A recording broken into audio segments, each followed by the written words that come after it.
বিসমিল্লাহি ওয়াসসালাতু ওয়াসসালামু আলাইকা ইয়া রাসূলুল্লাহ সাল্লাল্লাহু আলাইহি ওয়াসাল্লাম। বিসমিল্লাহির রহমানির রহিম। নাহমাদুহু ওয়া নুসাল্লি ওয়া নুসাল্লিমু আলা রাসূলিল কারীম।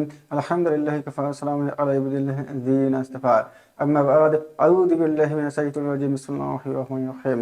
রব্বিশ ইশরাহ লি সাদরি ওয়া ইয়াসসির লি আমরি ওয়াহলুল উকদাতাম মিন লিসানি ইয়াফকাহু কওলি। রব্বি জিদনি ইলমা। সমস্ত প্রশংসা রব্বুল আলামিনের জন্য, যিনি তার একমাত্র পছন্দনীয় দিন ইসলামকে মানুষের কাছে পৌঁছানোর উত্তম সুব্যবস্থা করে দিয়েছেন। আলহামদুলিল্লাহ। অতঃপর বিশ্ব নবী রহমতুল্লাহ আলামিন আখিরুল খাতিমুন নবীন সাইয়্যিদুল মুরসালিন হযরত মুহাম্মদ সাল্লাল্লাহু আলাইহি ওয়াসাল্লামের উপর অসংখ্য কোটি দুরূদ অবতীর্ণ হোক। আল্লাহুম্মা আমিন। জাহান্নাম থেকে বেঁচে জান্নাতে যাওয়ার জন্য আল্লাহ রব্বুল আলামিনের দরবারে আমরা কি প্রেরণ করেছি সেই বিষয়ে আলোচনা করব ইনশাআল্লাহ।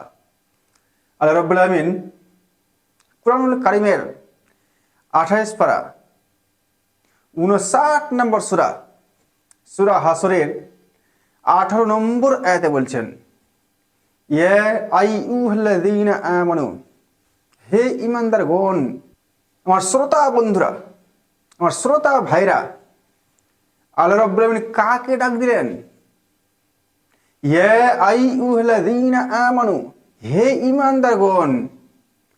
আল্লাহ কোনো কাফির, মুশরিক, বেঈমান, ইহুদি, খ্রিস্টান, জৈন, বৌদ্ধ কাউকে ডাক দিলেন না। ডাক দিলেন কাকে? আমরা যারা ঈমান এনেছি তাদেরকে ডাক দিলেন। আমরা যারা ঈমানের দাবি করছি আল্লাহ রাব্বুল আলামিন তাদেরকে ডাক দিলেন।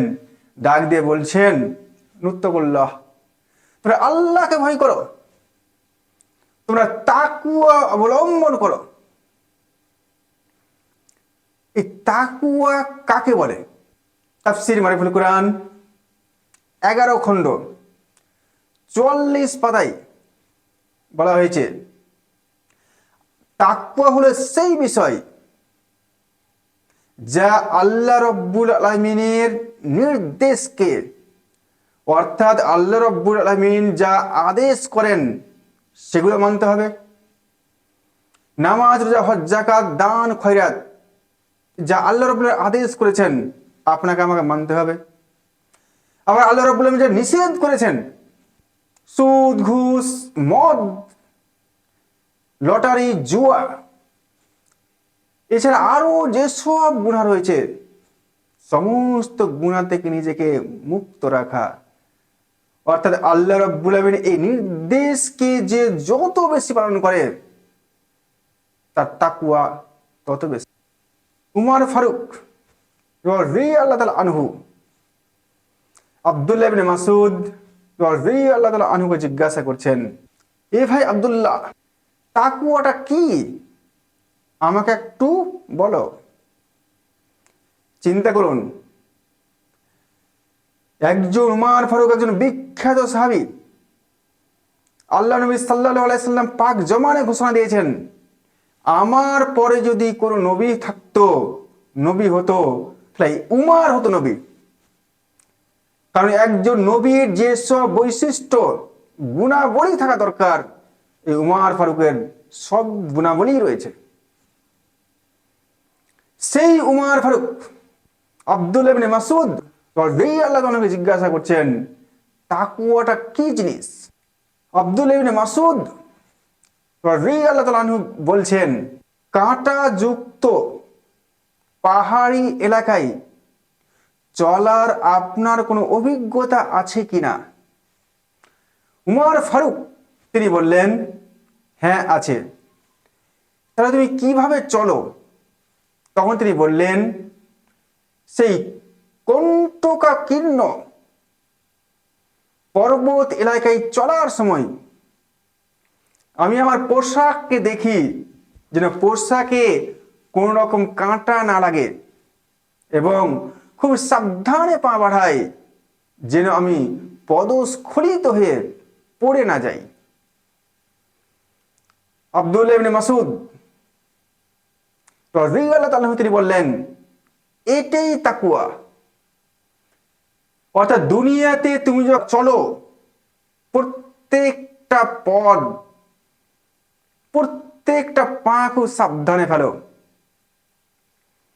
যাতে প্রত্যেকটা পা ফেলার সময় তোমার পদস্খলিত না হয় ইসলাম থেকে, আল্লাহ রব্বুল আলামিন তার রাসূলের দ্বীন থেকে, এবং দুনিয়াতে যেসব পাপ রয়েছে সেই সব পাপ থেকে তুমি নিজেকে সেই রকম বাঁচাও, কাঁটা যুক্ত গৃহপথে চলার সময় তুমি তোমার পোশাককে যেইভাবে বাঁচিয়েছিলে ঠিক সেইভাবে। এটাই তাকওয়া।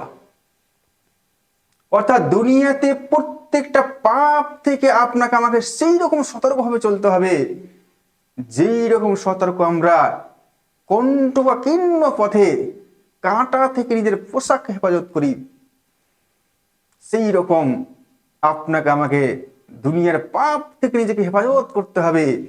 তাহলে আপনি আমি তাকওয়াবান হতে পারবো। তারপর আল্লাহ রাব্বুল আলামিন বলছেন, ওয়াল তানজুর, তোমরা গভীর চিন্তা ভাবনা করো, নাফসু মা কদ্দামাত, তোমরা কি পাঠিয়েছো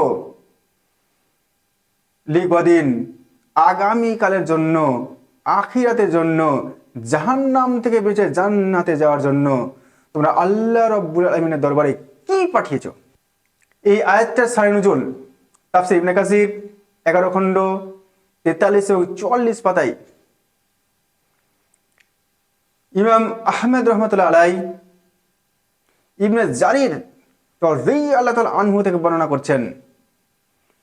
ইবনে জারির রাদিয়াল্লাহু তাআলা বলছেন, আমরা একদিন দুপুর বেলা আল্লাহ রাসূল সাল্লাল্লাহু আলাইহি সাল্লামের কাছে বসে আছি। এমন সময়ে কিছু ব্যক্তি আল্লাহ রাসূল সাল্লাল্লাহু আলাইহি সাল্লামের দরবারে উপস্থিত হলেন। তাদের পায়ে কোনো জুতা ছিল না, তারা খালি পায়ে ছিল। তাদের পরনে শুধুমাত্র একটাই চাদর জড়ানো ছিল এবং গলায় তরবারি ঝোলানো ছিল। মনে রাখবেন, এই তরবারি ঝুলিয়ে তারা ছিল, এটা তাদের ঐতিহ্যগত ব্যাপার, তাদের ট্র্যাডিশনাল ব্যাপার। কাউকে তরবারি দিয়ে আঘাত করার উদ্দেশ্য নয়, নিজেকে আত্মরক্ষার্থে তারা সবসময় তরবারি নিয়ে চলাফেরা করতেন। তাদের এই চেহারা দেখে, এবং তারা ছিলেন চরম ক্ষুধার্ত, তাদের এই ক্ষুধার্ত চেহারা দেখে আল্লাহ রাসূল সাল্লাল্লাহু আলাইহি সাল্লামের চেহারা বিবর্ণ হয়ে গেল। আল্লাহ রাসূল সাল্লাল্লাহু আলাইহি সাল্লাম সেখান থেকে উঠে ঘরে প্রবেশ করলেন। ঘর থেকে বাইরে বেরিয়ে এসে হযরত বিলাল রাদিয়াল্লাহু তাআলা আনহুকে আযান দেওয়ার নির্দেশ দিলেন। হযরত বিলাল তিনি আযান দিলেন, ইকামত হলো, নামাজ জামাতে পড়া হয়ে গেল। আল্লাহ রাসূল সাল্লাল্লাহু আলাইহি সাল্লাম নামাজ শেষ করে এই আয়াতটা তেলাওয়াত করলেন, ইয়া আইয়ুহাল্লাযীনা আমানু তাকুল্লাহ, হে ঈমানদারগণ আল্লাহকে ভয় করো। ওয়ালা তানজুর নাফসুম মা কদ্দামাত লিগাদিন ওয়াত্তাকুল্লাহ, এবং তোমরা আগামী কালে কি প্রেরণ করেছো, আখিরাতের জন্য কি প্রেরণ করেছো, তোমরা গভীরভাবে চিন্তা ভাবনা করো। এবং আল্লাহ রাসূল সাল্লাল্লাহু আলাইহি সাল্লাম তাদেরকে দান করার নির্দেশ দিলেন। তারা, আল্লাহ নবীর সাহাবীরা সবাই দান করতে উৎসাহিত হলো এবং আল্লাহ রাসূল সাল্লাল্লাহু আলাইহি সাল্লাম ঘোষণা করে দিলেন, তোমরা তোমাদের সাধ্য মতো একটা খেজুর হলেও তোমরা দান করো। আল্লাহ রাসূল সাল্লাল্লাহু আলাইহি সাল্লামের এই ঘোষণা শোনা মাত্র আল্লাহ নবীর সাহাবীরা বাড়ি চলে গেলেন। বাড়িতে যার যার সাধ্য মতো দান করতে শুরু করলেন এবং কিছুক্ষণের মধ্যে এত খেজুর এবং খাদ্যদ্রব্য জমা পড়ল এবং দেখতে দুটি স্তূপের মতো মনে হচ্ছিল। আল্লাহ রাসূল সাল্লাল্লাহু আলাইহি সাল্লামের চেহারা উজ্জ্বল হয়ে গেল। এইরকম ভাবে ইসলামে যে ভালো কিছু নতুন উদ্ভাবন করবে সেই সওয়াব সে পাবে, এবং তার দেখা দেখি যারা এই কাজ করবে প্রত্যেকে সওয়াব পাবে এবং প্রত্যেকের সওয়াব যিনি প্রথম চালু করেছিলেন তিনি পাবেন। কিন্তু কারোর সওয়াব কমানো হবে না। অপরদিকে কেউ যদি কোনো মন্দ কাজ চালু করে যা ইসলামের কোরআন সুন্নাহর বিপরীতে, তাহলে সেই ব্যক্তিটা গুনাহগার হবে, পাপী হবে এবং তার দেখা দেখি যত লোক সেই মন্দ কাজে লিপ্ত হবে প্রত্যেকের পাপ তার ঘাড়ে এসে চাপবে। অর্থাৎ এখান থেকে কি শিক্ষা পেলাম আমরা?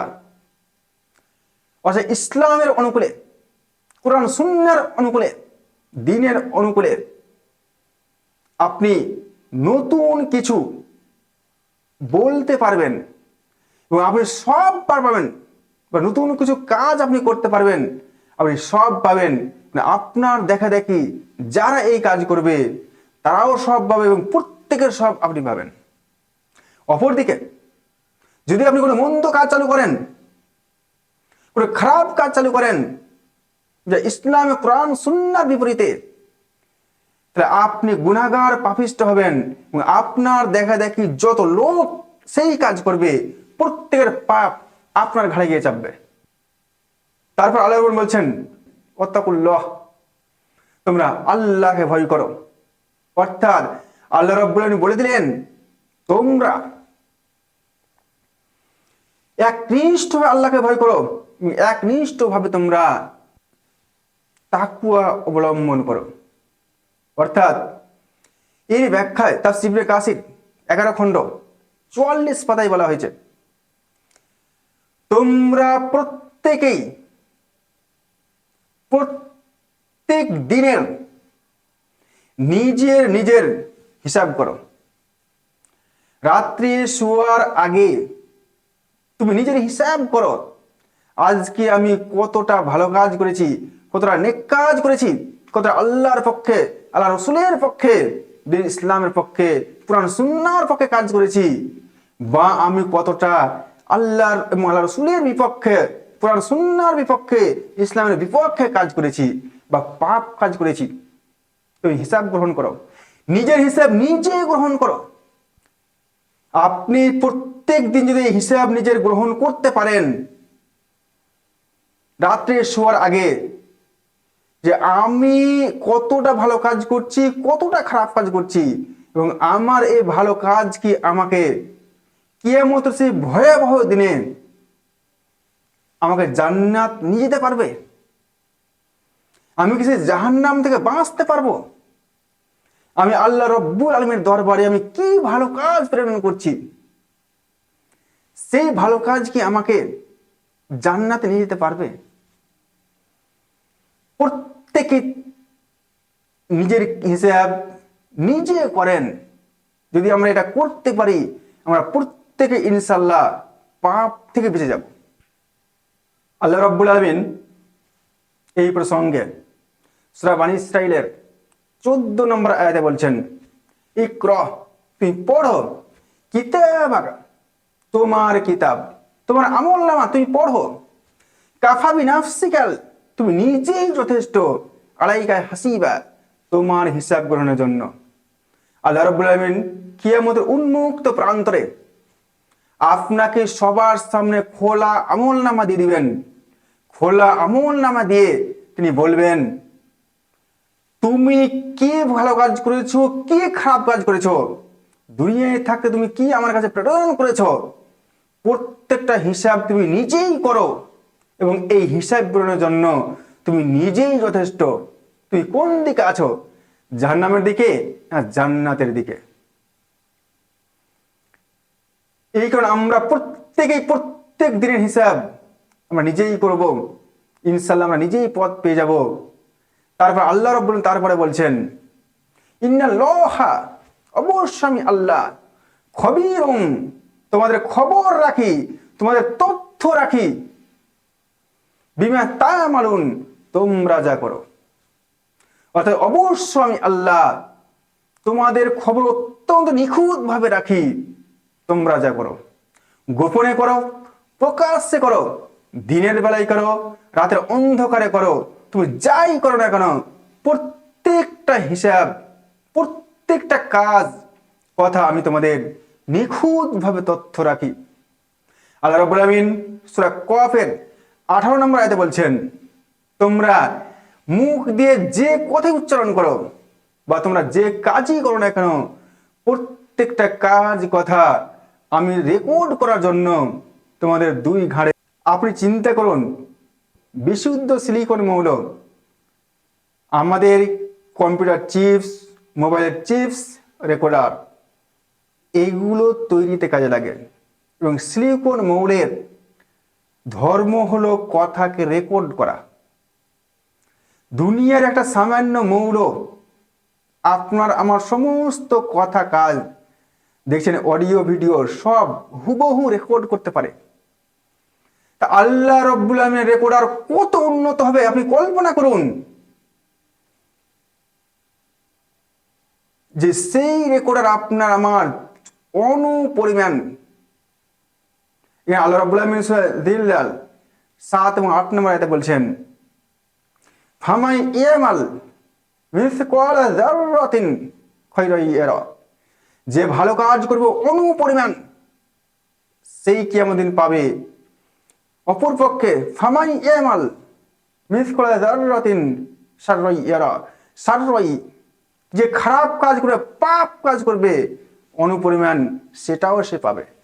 এই কারণে আমরা সেই কিয়ামতের দিনকে ভয় করে, জাহান্নামকে ভয় করে, আল্লাহ রাব্বুল আলামিনকে ভয় করে আমরা তাকওয়া অর্জন করব এবং কি ভালো কাজ পাঠাচ্ছি, নামাজ, রোজা, হজ, যাকাত, দান, খয়রাত, যত ভালো কাজ পাঠাচ্ছি আমি যদি প্রত্যেকের হিসাব করতে পারি, ইনশাল্লাহ আমরা পাপ থেকে বাঁচবো, তাকওয়া অর্জন করতে পারবো এবং আল্লাহ রাব্বুল আলামিনের দরবারে ভালো কিছু, ভালো আমার নেক আমল প্রেরণ করতে পারবো, যাতে আল্লাহ রাব্বুল আলামিন আপনার আমার প্রতি সন্তুষ্ট হয়ে আপনি আমাকে জাহান্নাম থেকে বাঁচিয়ে জান্নাতে দাখিল করবেন। আখির দাওয়ানা আলহামদুলিল্লাহি রাব্বিল আলামিন।